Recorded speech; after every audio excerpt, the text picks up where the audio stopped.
So back in July, I made it out to the coast. But before we can get to this nice picture here, welcome back to Chatter on the Wire. First day was about 9 hours of driving. I'm always amazed at how the terrain from Idaho, high desert where we are, through Oregon, just continues in this very dry atmosphere. Not a lot of trees around. We have about, I would say, 4 to 5 hours of that before we kind of hit the central mountains in Oregon.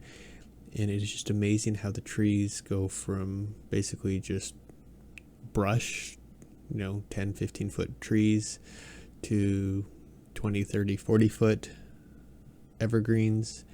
And before long you get into these huge redwood type 100, 150 foot type trees.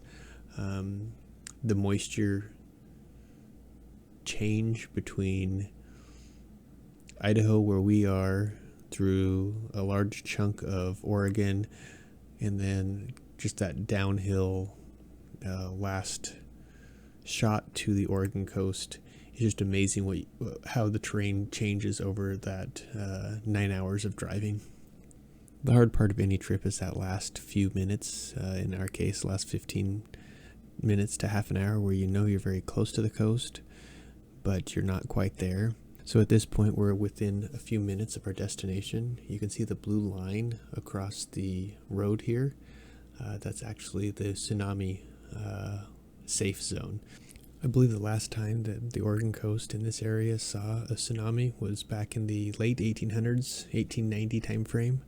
So not very common, thankfully, but as you move around town, you'll see these on most of the roadways. So every time I end up in one of these places on the coast, the first thing I do is take a picture out of the balcony and send it to a buddy that lives probably about a half an hour south of where we're staying, just so he knows I'm actually in town. Here you can see that it wasn't the nicest evening when we got there, a little cloud cover, but what was nice is there was very little wind that evening. So one interesting thing on the place we were staying, there were 150 steps to get down to the beach. Here you can see the fun pathway up the hill. As I was walking this one of the other times, I actually looked a little closer. I'm not sure how well this thing is still attached to the hillside, but it got us up, got us down during the week we were out here, so I guess I can't complain too much. Day 2 started with us out on the beach. My wife and son taking pictures of their feet for whatever reason, as they were kind of standing at the edge of the water.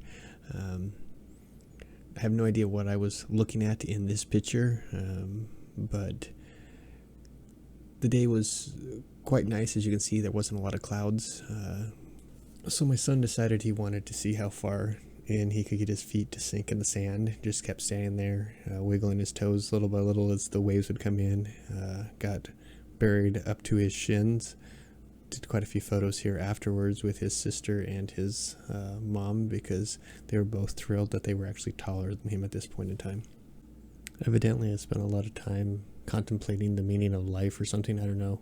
My wife took a lot of photos of me staring at the water edge here. Got to spend a lot of time with the family though.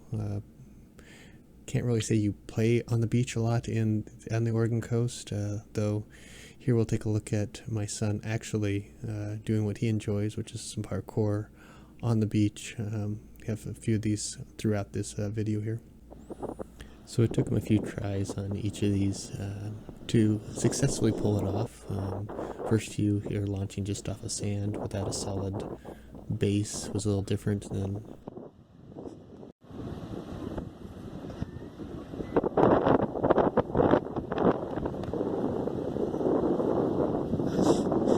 a little bit later he's launching off of a old tree trunk, it looks like, and I think the issue there is just different for him than what he's used to.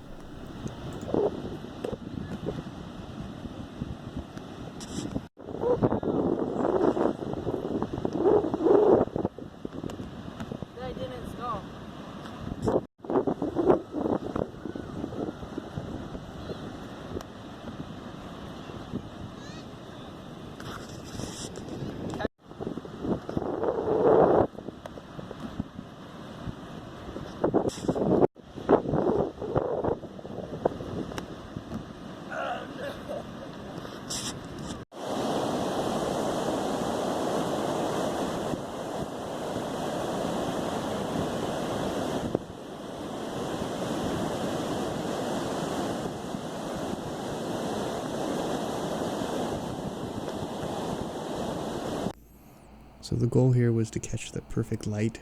We can sort of see the sun coming through the clouds, but we missed this by about 5 minutes because my wife and I were a little slow coming up those steps. So on day 3, we decided to play tourist in the town of Newport. We hit a few of the shops down in the main wharf area and had a nice lunch at Moe's. Here you can see a few of the different things I found at the shops. I didn't take a lot of photos in there, but was trying to get some ideas of what might be cool to do with casting down the road. The dagger would have been nice to have picked up. Unfortunately, I didn't. Then you start looking at these other things that were made in bronze at $230.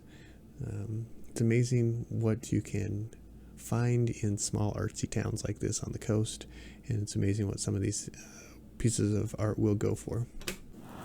The rest of the day was pretty lazy, but my son decided he wanted to play on the dunes a bit more, and a few more of his successes and failures here.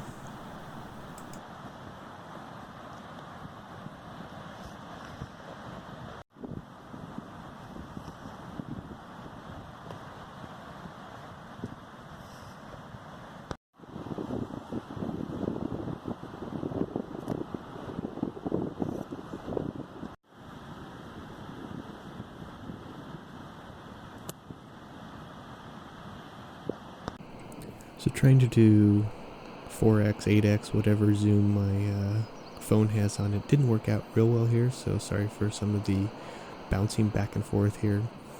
But again, my son hasn't quite figured out that the water is cold, and I think if we actually lived by the coast, he would either live on the beach or in the water constantly. So day 4 started out like most of the other days had at this point in time in our vacation, on the beach. We had some plans to meet some friends that live in the area, and we went into town for the local farmers market. We had kind of scoped it out the day before to make sure where we needed to park and things like that. Didn't take any photos of that while we were in town, but it was a nice, lazy, relaxed day. And yes, you guessed it. We finished out the day on the beach in the water. Who would have guessed?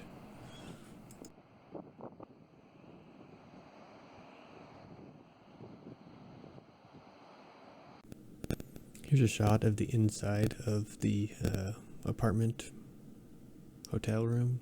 I don't know what you want to call it, VRBO room that we were staying in. This is actually day 5. At this point in time, I think we were a little tired of being out on the beach. We'd seen most of what was in Newport, and we actually didn't take many photos this day, and we lounged around quite a bit. I think this was a Sunday. Our time in Newport was coming to a close, but not quite there yet.